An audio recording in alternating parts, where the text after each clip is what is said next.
Assalamu alaikum, dear students. Today our topic is Nazism and rise of Hitler.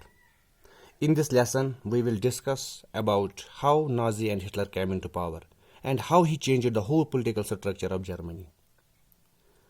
First of all, we will discuss about the early 20th century. यानी हम इस lesson में ये पढ़ेंगे कि early 20th century में German की condition क्या थी, जर्मन कैसा था। तो हमने देखा कि जर्मन, अगर हम यहाँ पे लिखेंगे, थोड़ा बहुत यहाँ पे लिखेंगे, हमने देखा कि जर्मनी जो था, जब हम स्टडी करते हैं तो हमें पता चलता है कि जर्मनी जो था अर्ली 20th सेंचुरी में, यानी अर्ली 20th सेंचुरी में एक पावरफुल अंपायर था, पावरफुल अंपायर। और वो इस एम्पायर को और ज्यादा से ज्यादा मजबूत बनाना चाहता था, और मजबूत बनाने के लिए उनको लगता था कि खाली जंग ही एक सोल्यूशन है। जंग के जरिए हम दूसरे कमजोर मुल्कों पे, दूसरे ममालिकों पे हमले करके उनके रिसोर्स को लूटेंगे और अपने मुल्क को ज्यादा ज्यादा ताकतवर बनाएंगे। तो यही इसी रेस में, बाकी हमने देखा कि यूरोप के जो दूसरे नेशन जो वो भी इसी रेस में लग चुकी थी। जब हमने देखा कि 70-50 में जब इंडस्ट्रियल रिवोल्यूशन आया, इंडस्ट्रियल रिवोल्यूशन आने के साथ ही हमने देखा कि यूरोपियन कंट्री जो है वो इस रेस में लग गई, और उस चीज ने जन्म दिया इंपीरियलिज्म को। यहाँ पे थोड़ा मैं लिखूंगा इंपीरियलिज्म को, या हम इसको कॉलोनिज्म भी कह सकते हैं। ये क्या था? एक नया कंसेप्ट मिला हमें। हमने देखा कि 70-50 के बाद हमने देखा, यानी जब इंडस्ट्रियल रिवोल्यूशन आया है, इंडस्ट्रियल रिवोल्यूशन सबसे पहले इंग्लैंड में आया, इसके बाद हमें देखा कि दूसरे यूरोपियन कंट्रीज में आया। उसके साथ ही हमने देखा कि ये जो यूरोपियन कंट्री जो थी वो चाहते थे दूसरी कंट्रियों पे कब्जा करना, यानी imperialism in one country subjugated by another country and that country lost their independence. ये दूसरे कंट्री पे कब्जा जमाते थे और उनके रिसोर्स जो है अपने फायदे के लिए इस्तेमाल करते, अपने ममालिकों को मजबूत बनाने के लिए उसको इस्तेमाल में लाते थे।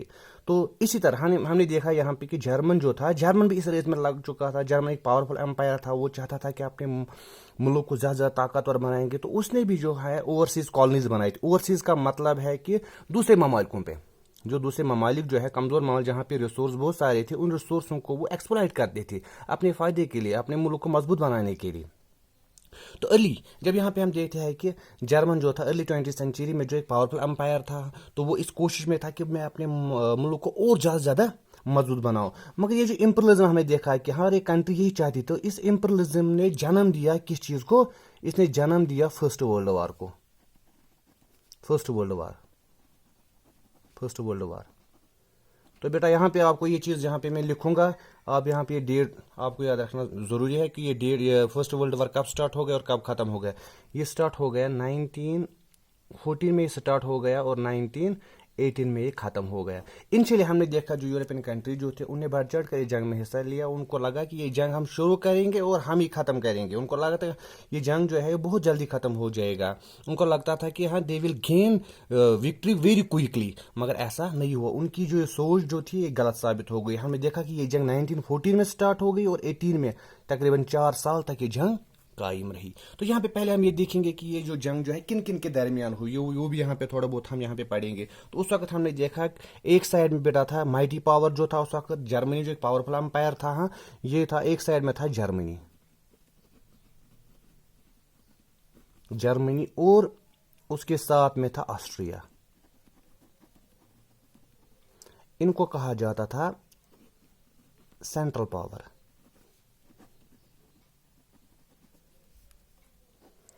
तो जिनके खिलाफ ये लड़ रहे थे, अगेंस्ट जिनके खिलाफ ये जंग लड़ रहे थे, हाँ, तो बेटा उस साइड में कौन कौन सी कंट्री थे? उस साइड में एक कंट्री इंग्लैंड थी, इंग्लैंड था, फ्रांस था और रशिया था। तो इन तीनों कंट्रियों को कहा जाता था अलाइड पावर्स। ठीक है, इनको कहा जाता अलाइड पावर्स का। यानी ये जो जंग जो है फर्स्ट वर्ल्ड वॉर जो है ये लड़ी गई जर्मनी ऑस्ट्रिया एक साइड में था जिसको सेंट्रल पावर कहा जाता है, और दूसरी साइड में हमने देखा इंग्लैंड फ्रांस और रशिया था। तो इनिशियली जब हमने देखा ये जंग जब स्टार्ट हो गई हम, तो मैंने इससे पहले भी आपसे कहा कि ये जंग जो है लगा था कि शायद ये जल्दी खत्म हो जाए। उनको लगा था कि हम इस जंग को स्टार्ट कर रहे हैं और जल्दी खत्म, और ऐसा हुआ नहीं। हमने देखा कि ये 4 साल तक कायम रही। हाँ, तो हमने देखा कि ये जंग जो है, इस जंग उनकी सोच जो है यहाँ पे जो है वो गलत साबित हो गई। तो यहाँ पे मैं लिखूंगा, ये आप नोट भी कर सकते हो। हाँ, they think this war will ended very quickly.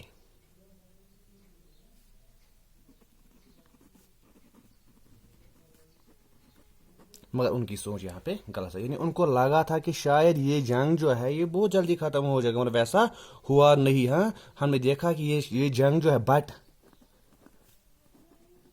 This war, ये इंपॉर्टेंट पॉइंट है यहाँ पे, बट दिस वॉर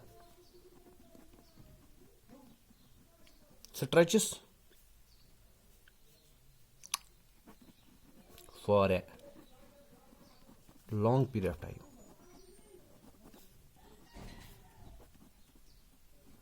यानी ये जंग जो है, हमको लगा था शायद ये जंग जल्दी खत्म हो जाएगी, मगर वैसा हुआ नहीं। हमने देखा कि ये जंग जो है 4 साल तक कायम रही, और उसने जो है पूरी यूरोप की इकोनॉमी जो है उसको ड्रेन किया। हाँ, हमें देखा पॉलिटिकली, सोशली जो है, इकोनॉमिकली जो है बेटा, उसने यूरोप को तबाह और बर्बाद किया। हाँ, इसमें हमने देखा कि उनकी इकोनॉमी जो है, हाँ, यानी ये जंग जो है उसने क्या किया, drained the whole economy, drained the resources.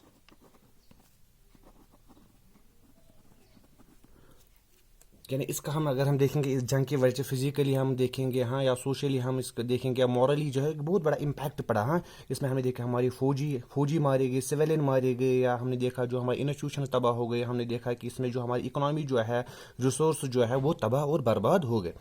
तो जब ये जंग स्टार्ट हो गई तो इनिशियल स्टेज में हमने देखा कि जर्मन जो है एक पावरफुल नेशन के तौर पे बढ़ रहा था। तो उसने इस जंग में जो है हमने देखा कि उसने फ्रांस और बेल्जियम पे कब्जा किया। यानी इनिशियली अगर हम देखेंगे, जर्मन मेड इनिशियल गेन।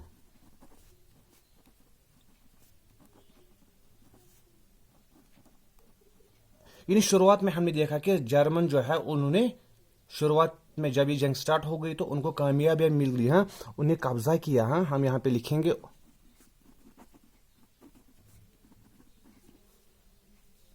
किस पे उन्हें कब्जा किया, उन्होंने फ्रांस पे कब्जा किया और बेल्जियम पे कब्जा किया। यानी उनको लग रहा था कि ये जंग जो है हम जीत रहे हैं। उनके नज़रिए में उनको लगा, क्योंकि शुरुआती दौर में उनको कामयाबी मिल रही थी। हम उन्हें फ्रांस और बेल्जियम पे कब्जा किया, मगर हमने देखा कि लेकिन अगर हम देखेंगे कि ये शुरुआत में उनको लगा कि हम ये जंग जीत रहे हैं, मगर हमने देखा कि वो जंग हार गई। उल्टा वो जंग कैसे हार गई कि जब हमने देखा कि 1970 में जब हमने देखा कि यूएसए ने इस जंग में एंट्री मारी, यानी यूएसए एंट्री द वॉर। हमने देखा कि अलाइज, पहले ही मैंने कहा अलाइज आपको पता है अलाइड पावर्स क्या है। हम अलाइड जो है यहाँ पे मैं लिखूंगा अलाइज जो है, अलाइज आपको पता है, अलाइज यहाँ पे भी मैंने लिखा है। अलाइज कौन कौन थी, हाँ, इंग्लैंड फ्रांस और रशिया था। हाँ, अलाइज के सपोर्ट में हमने देखा कि यूएसए ने एंट्री मारी। हाँ, यानी यूएस एंट्री जब उसने यूएसए ने जब एंट्री मारी, कब मारी, 1970 में। तो इससे क्या हो गया, इससे हमने देखा कि अलाइज की स्ट्रेंथ जो बढ़ गई, उनकी स्ट्रेंथ बढ़ गई। जब उनकी स्ट्रेंथ बढ़ गई तो हमने देखा कि उल्टा हमने देखा कि अलाइज जो है वो जंग जीत जाते हैं, और जो है जर्मन जो है ही एक्सेप्टेड द डिफीट। उसने जंग, यानी हमने देखा सेंट्रल पावर जंग हारता है और अलाइड पावर जीतता है। अलाइड पावर कैसे जंग जीतता है, जब हमने देखा कि यूएसए ने 1917 में इस जंग में एंट्री मारी, जब उसने इनको सपोर्ट किया। इनके सपोर्ट करने से हमने देखा कि इनका जो पावर जो है वो मजबूत हो गई, उनकी जो स्ट्रेंथ जो हो वो बढ़ गई, और हमने देखा कि जर्मन और ऑस्ट्रिया जो है वो कमजोर हो गए। और हमने देखा कि नवंबर 1918 में जर्मनी जो है उसने डिफीट एक्सेप्ट की, यानी जर्मनी जंग हार जाता है। इसके साथ ही हम